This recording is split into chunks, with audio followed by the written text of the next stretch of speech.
नमस्कार, स्वागत है आप सभी का एनएफ न्यूज पर। मैं हूं आपके साथ रोहित।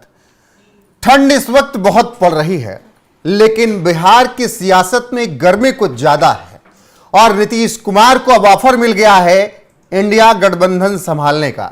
जी हां, जिस तरीके से कल से हमने शुरुआत की थी चर्चा की कि क्या नीतीश कुमार को हटाकर बीजेपी या एनडीए गठबंधन बिहार में चुनाव जीत सकती है, अब उसके आगे यह हो रहा है कि आरजेडी उन्हें ऑफर दे रही है कि आइए इंडिया गठबंधन संभालिए। पंकज प्रसून जी से बहुत अच्छे से समझेंगे कि बिहार की सियासत में हलचल इतनी तेज क्यों है और क्या खेला हो चुका है, जिस तरीके से तेजस्वी यादव दावा कर रहे हैं। चर्चा की शुरुआत करेंगे, लेकिन उससे पहले आरजेडी के विधायक भाई वीरेंद्र ने क्या कुछ कहा है वो सुन लेते हैं। संभव है, राजनीति में न कोई परमानेंट दोस्त होता है न परमानेंट कोई दुश्मन होते हैं, इसलिए होता रहा है, हो सकता है हो। क्या बिहार में खेला होगा? क्या लगता देखिए, है? खेला होता रहा है, आगे भी खेला होगा, देखते रहिए। उनको समर्थन मिल रहा है। समय हमने कहा कि राजनीति परिस्थितियों का खेल है और जब जैसी परिस्थिति आएगी वैसा काम किया जाए। साथ आए तो सांप्रदायिक शक्तियों को छोड़कर आते हैं और उनका भी मन भर चुका है सांप्रदायिक शक्तियों से रहकर, देशद्रोहियों के साथ नहीं रहने की इच्छा है, तो आए तो निश्चित रूप से हम। लेकिन सर आए तो स्वागत है। राजनीति में खेला होता रहा है, होता रहेगा और इंडिया गठबंधन के कमान संभालने का ऑफर भी है। पंकज जी, क्या लग रहा है, नीतीश कुमार का अगला टेक क्या है? रोहित, हम भारत में जब भी छोटे बच्चे को माँ खिलाती है ना तो चांद दिखाती है और छोटा बच्चा हाथ आगे करके चाहता है उस चांद को पकड़ ले, लेकिन चांद किसी के हाथ में आता नहीं। नीतीश कुमार बिहार के वही चांद है और तेजस्वी यादव की पार्टी वही छोटा बच्चा है। बहुत पसंद है वो चांद, वो चाहती है कि मेरे पास आ जाए, हाथ भी बढ़ा रहे हैं, लेकिन वो दूर आसमान में है, वो नहीं आ सके।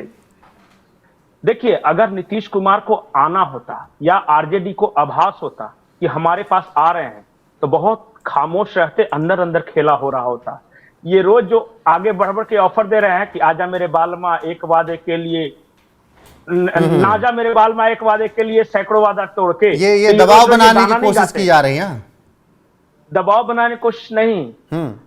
बिहार में कहावत है, लजाए लइका ढोड़ी टोता है। मतलब जो अब मतलब कि जो बच्चा गिर जाए या शर्मा जाए ना, या दोस्त मार दें, तो वो अंत में नाभि पकड़ के ऐसे ऐसे करते रहता है। अच्छा है, यही हाल है आरजेडी का।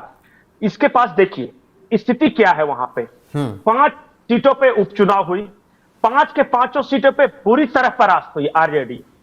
उस बेलागंज सीट पर ही परास्त हुई जो सुरेंद्र यादव का गढ़ हुआ करता था, जहां मुस्लिम यादव समीकरण था। परास्त इसलिए हुई कि मुसलमानों के एक तबके में भी अब लालू यादव की पार्टी को लेकर विरक्ति का भाव है।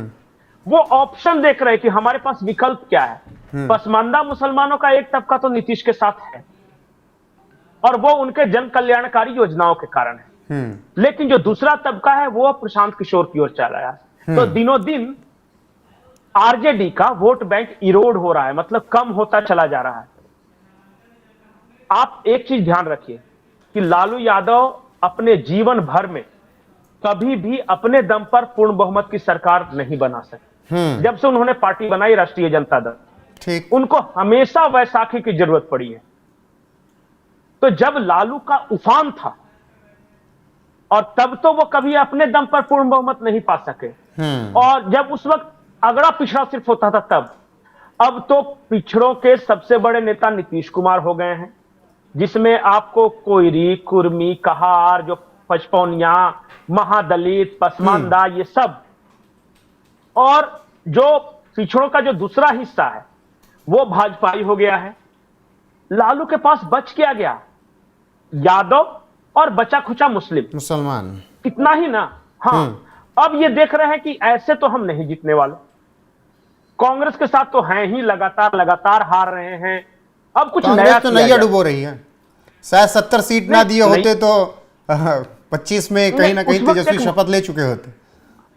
नहीं, उस वक्त एक माहौल बना भी था। हाँ, अभी देखिए ना, लेकिन वो माहौल अब बदल चुका है। लोकसभा का चुनाव हुआ, उसके बाद अभी चुनाव आने वाले हैं। वहां जनता के पास, देखिए विपक्ष का वोट कैसे बिखर रहा है पहले समझिए। एनडीए का वोट इंटैक्ट है, जीतनराम मांझी इनके साथ है, उपेंद्र कुशवाहा इनके साथ है, बीजेपी है, नीतीश कुमार है, ये सब है, चिराग पासवान है। जो विरोधी वोट है, एनडीए का विरोधी वोट प्रशांत किशोर अलग लेकर जा रहे हैं। उसके बाद कांग्रेस के पप्पू यादव ऐसे भी नहीं पसंद करते, तेजस्वी यादव पप्पू यादव का झगड़ा तो बहुत लंबी बात है, वो तो लोकसभा चुनाव के दौरान भी दिखा। उसके अलावा और भी कई पार्टियां हैं छोटी छोटी, एआईएमआईएम उतर रही है अलग मैदान में। मुकेश पिछली बार ओवैसी ने कैसे खेल खराब किया है सबने देखा, वो बिल्कुल सीमांचल में उन्होंने। तो कहने का मतलब विपक्ष का वोट बट रहा है, एनडीए का वोट इंटैक्ट है। इस बात को तेजस्वी यादव समझ रहे हैं। तेजस्वी यादव जानते हैं कि अगर बचना है तो एक और एकमात्र रास्ता है कि किसी तरह नीतीश कुमार मेरी तरफ आ जाए, और कोई रास्ता नहीं है बचने का। लेकिन और ऊपर से नहीं, और ऊपर से तेजस्वी को कमजोर समझकर कांग्रेस उनकी बाहें भी मोड़ रही है। लेकिन तेजस्वी कह रहे हैं कि 20 साल से बिहार में एक ही बीज बोया जा रहा है, लगातार एक ही बीज बोया जाए तो वो सड़ जाता है, खराब हो जाता है, फसल अच्छी नहीं होती है। नीतीश कुमार को कह रहे हैं। नहीं, नीतीश कुमार बीच में जमीन को उपजाऊ बनाने के लिए तेजस्वी यादव का बीज भी बोते रहते हैं, 2 बार दे दिया है इनको भी मौका। तो वो जो बोलते हैं क्रॉप साइकिल उनका चलता रहता है जी। अभी क्या हुआ है, 2 ही साल हुए हैं। तो अब ये मुझे समझाइए, इंडिया गठबंधन जो कि नीतीश कुमार शुरुआत के दौर के नेता थे, संभालने के लिए तैयार भी थे, ममता बनर्जी और नीतीश कुमार अग्रणी थे उसमें, फिर से उनको ऑफर मिल रहा है। क्या पूरे विपक्षी इंडिया गठबंधन को यह समझ में आ गया है कि कोई ऐसा चेहरा नहीं है जो इंडिया गठबंधन को लीड कर सके, क्योंकि राहुल गांधी को अगर हटाने की बात हो रही है तो?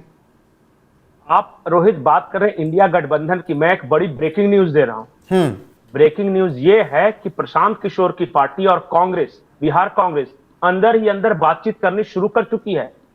हो सकता है कि बिहार कांग्रेस और प्रशांत किशोर म्यूचुअल अंडरस्टैंडिंग से चुनाव लड़ जाएं, आरजेडी से अलग हो जाए कांग्रेस, वहां ये परिस्थितियां बन रही है। और अगर वो कॉम्बिनेशन बनता है कांग्रेस प्रशांत किशोर, तो कुछ छोटे दल भी आ सकते हैं, हो सकता है मुकेश साहनी उनके साथ चले जाए। एक तीसरे मोर्चे का निर्माण हो रहा है, क्योंकि पता है कि आरजेडी इज फॉरगॉन कंक्लूजन।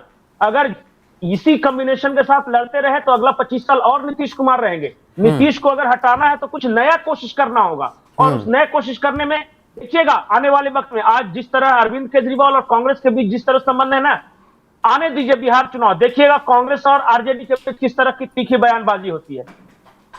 बिल्कुल पंकज जी, वहां समझ गई है कि कितनी बार हारेंगे भाई इनके साथ रहकर। और देखिए प्रशांत किशोर की पार्टी से मिलते हैं तो कांग्रेस ज्यादा सीटों पर लड़ सकती है, और एक नया विकल्प, नया सामाजिक समीकरण तैयार हो रहा है बिहार में। ठीक है पंकज जी, आखिरी सवाल मुझे ये बताइएगा, धीरे धीरे आरजेडी धीरे धीरे अपने अवसान की ओर जा रही है। ठीक है, नीतीश कुमार को एक अच्छी विदाई आरजेडी भी देना चाहती है, नीतीश कुमार को एक अच्छी विदाई बीजेपी भी देना चाहती है, भारत रत्न देने तक की मांग कर ली, और नीतीश कुमार ने अब की 2024 के गठबंधन में ऐलान कर दिया था, जो तस्वीरें चल रही हैं उसी में, कि अब की चिंता मत कीजिए मोदी जी, अब हम आपे के साथ रहेंगे हमेशा। थोड़ा कंक्लूड कर दीजिए और फिर उसके बाद चर्चा समाप्त करते हैं।